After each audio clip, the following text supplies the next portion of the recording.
আলহামদুলিল্লাহ, আলহামদুলিল্লাহ, আলহামদুলিল্লাহ। দর্শক, এর থেকে বড় খুশির কোন খবর আমি আজ পর্যন্ত দিতে পারি নাই, যদিও একটু লেট হয়ে গেছে, কিন্তু আজকে প্রত্যেকটা মুসলমান এনজয় করেন।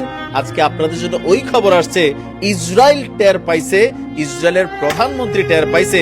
আর যেই ইসরায়েলের প্রধানমন্ত্রী এত ঘটনা ঘটাইছে, তার কাছ থেকেই, তার জায়গা থেকে এখন কোরআনের আয়াত প্রচার হচ্ছে।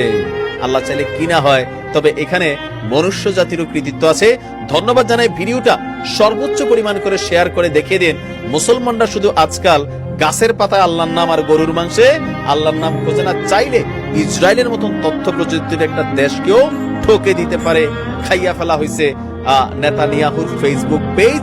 যথেষ্ট তোলপাড় চলছে, যদিও আমি যখন নিউজটা করছি ততক্ষণে ফেসবুক পেজটা আবার সম্ভবত রিকন্ট্রোল হয়ে গেছে। দর্শক, গত কয়েকদিন যাবৎ আপনার ইসরায়েলের উপরে অস্ত্র গোলাবারুদের হামলা বন্ধ থাকলেও সারা পৃথিবী থেকে হ্যাকাররা একজোট হয়ে গেছে। মুসলিম সেই ছেলেগুলো একজোট হয়েছে যারা হ্যাকিং এর অরিজিনাল একটা ভালো কাজ লাগাইছে। বাংলাদেশেও অনেক হ্যাকার আছেন ভাই, ফেসবুক পেজে যে উল্টাপাল্টা কপিরাইট নামাইরা ওই ইসরায়েলিদেরকে ধরেন, মাশাআল্লাহ, দোয়া হবে, কাজে দিবে। হ্যাকাররা এবার ইয়াহুদিবাদী যুদ্ধবাজ প্রধানমন্ত্রী নেতানিয়াহুর ফেসবুক পেজ হ্যাক করেছে। ইসরায়েলি মিডিয়া বলছে, খবর হচ্ছে মিডল ইস্ট মনিটরের, ইসরায়েলি মিডিয়া বলছে যে নেতানিয়াহুর ফেসবুক পেজ হ্যাক করে সেখানে প্রচুর কুরআনের আয়াত দিয়ে ভরে ফেলা হয়েছে। আলহামদুলিল্লাহ, সেখানে বহু নোট ছিল ফার্সি ভাষায় এবং বাংলা ভাষারও একটা ক্লিপ ছিল। কোন সেই বাঙালি মায়ের সেই সুসন্তান যে বাবা সেখানে এই গ্রুপের মধ্যে কাজ করছে, আই ডোন্ট নো, বাট আপনাকে স্যালুট ভাইজান, আপনি যেই হন। একটি হ্যাকার গ্রুপ ইসরায়েলের একটি প্রতিষ্ঠানের বিরুদ্ধে সাইবার হামলা চালিয়ে অন্তত 5 লাখ ইউজার ডেটা চুরি করেছিল। অধিকৃত ভূখণ্ডে সম্প্রতি সিরিজ সাইবার হামলা চালানো হচ্ছে। 5 লাখ ইউজারের ডেটা চুরি ওই সিরিজ সাইবার হামলার সর্বশেষ ঘটনা। হিব্রু ভাষায় মিডিয়াগুলো জানিয়েছে, শার্প বয়েজ নামের একটি হ্যাকার গ্রুপ আপনার গত 2 দিন আগে আতিত প্রতিষ্ঠানটিকে টার্গেট করেছে। ওই প্রতিষ্ঠানের ডাটা হ্যাক করার পর তারা তার অংশ বিশেষ প্রকাশ করেছে। সেই সঙ্গে তারা চুরি করা তথ্যেও বিক্রির নোটিশ দিয়েছে। চুরি করা তথ্যের মধ্যে অন্তত 2 লাখ ইয়াহুদি ছাত্রছাত্রীর নাম, আইডি নম্বর এবং ঠিকানা ছিল। আতিত বেসিক্যালি একটি ইসরায়েলি শিক্ষা প্রতিষ্ঠান। ওই প্রতিষ্ঠানে একটি ভোকেশনাল কেন্দ্র এবং 4টি প্রকৌশল কলেজ রয়েছে।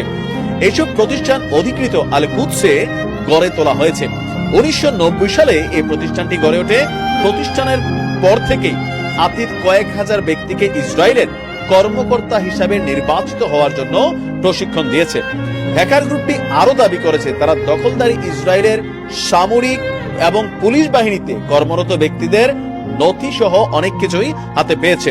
গত 24 ঘন্টায় ইসরায়েলের বেশ কয়েকটি গুরুত্বপূর্ণ ওয়েবসাইট হ্যাক হয়েছে। আর প্রধানমন্ত্রী নেতানিয়াহুর ফেসবুক পেজও হ্যাক করা হয়েছে বলে জানিয়েছে ইয়াহুদিবাদী মিডিয়া।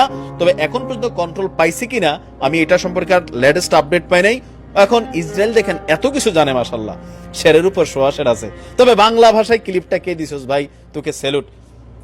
এখন ইসরায়েলের বিরুদ্ধে হচ্ছে কি, সারা মুসলিম বিশ্বের মধ্যে যারা এই হ্যাকিং লাইনে কাজ করেন তারা তাদের মেধা এবার পবিত্র একটা কাজে লাগাইছে।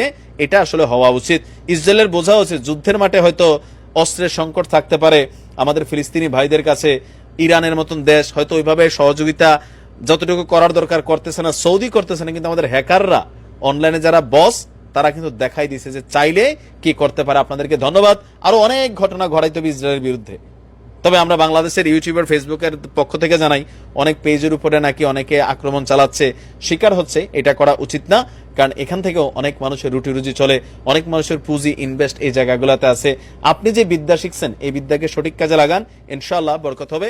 ভালো থাকুন। আসসালামু আলাইকুম।